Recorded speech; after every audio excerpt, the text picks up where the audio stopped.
Those promised rewards for Britain of leaving the EU should surely be with us by now. What have been the costs and gains of taking our country back?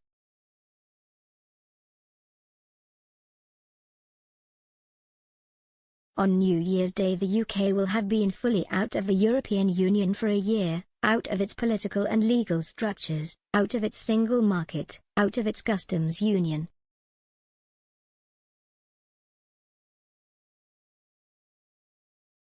This was what Boris Johnson and Michael Gove, who led the Leave campaign, had wanted.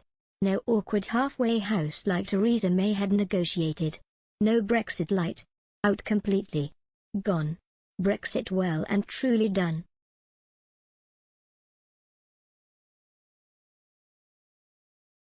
It was only with a clean break, they told us, that the UK could unleash its full potential, and wrestle free from the chains of EU regulation and bureaucracy.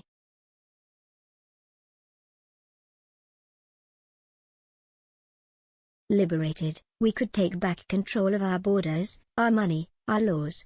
We could look outwards to the world in a new age of discovery, striking trade deals far away from the EU, creating fresh levels of prosperity for a global Britain.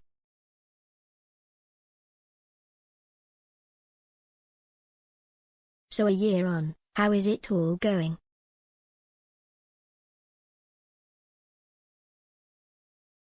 The resignation last weekend of Lord Frost, the minister overseeing Brexit, gave a clue that all was not entirely well. Brexit is now secure. The challenge for the government now is to deliver on the opportunities it gives us. You know my concerns about the current direction of travel, Frost told the Prime Minister in his resignation letter.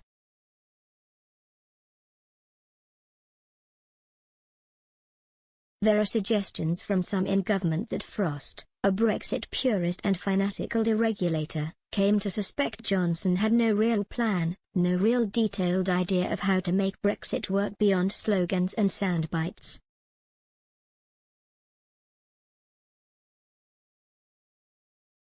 He was also frustrated at the deadlock over Northern Ireland. A year into Brexit proper, the UK is still at loggerheads with the EU over the Northern Ireland Protocol that Frost and Johnson themselves negotiated and hailed as a good way to solve difficult border problems, as part of the withdrawal agreement.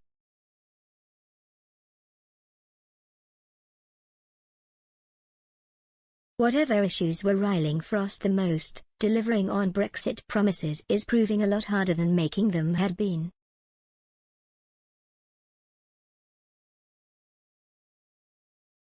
What is clear is that, initially at least, Brexit is making us poorer. It has contributed to labour shortages in many business sectors as EU workers have returned home.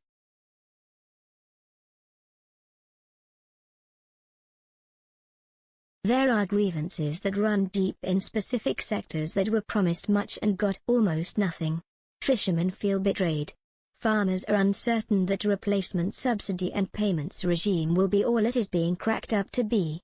Small businesses which export to the EU have been hit by extra costs and paperwork.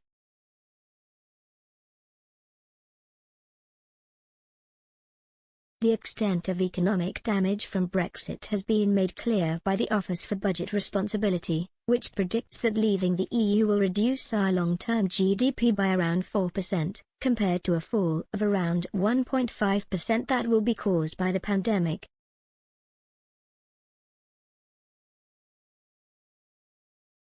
Rather than boosting our trade, Brexit is holding it back.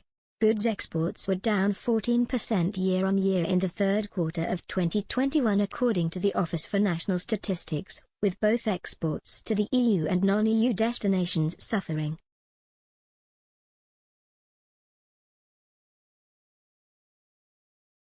According to the Food and Drink Federation, UK exports of food and drink are down £2.7 billion, minus 15.9%, in the first three quarters of 2021 compared to pre-pandemic levels.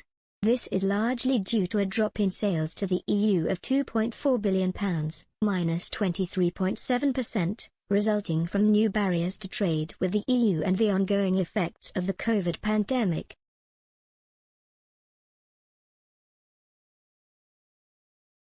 Disentangling precisely what has been caused by the pandemic and what is the result of Brexit is difficult. For Johnson, the coincidence of COVID and Brexit has proved convenient in one sense, shielding him from blame and obscuring the picture. But economists broadly agree that the long-term economic hit from Brexit will be far greater than from the pandemic.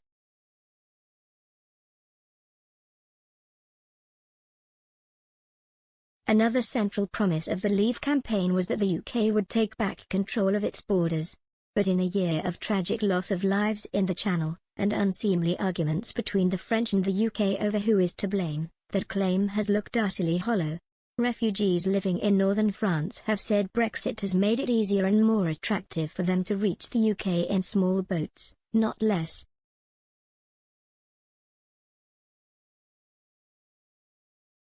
Refugees who have fled conflict zones including Afghanistan, Iran, Iraq and Eritrea have told journalists that the fact that the UK is no longer part of the EU makes it more worthwhile risking the dangerous crossings because they could no longer be sent back to other European countries.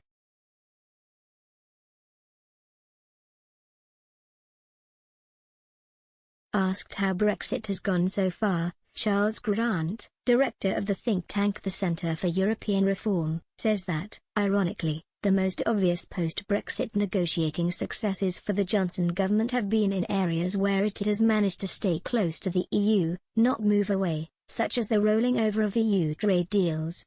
These have included agreements rolled over with Japan, Canada, Switzerland, Turkey and South Korea, which have become bilateral ones with the UK.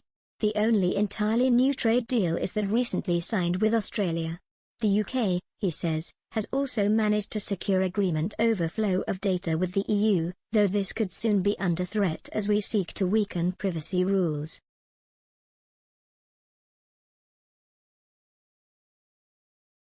And this is before new rules on imports from the EU will be implemented in January, which business leaders say will lead to further falls and delays.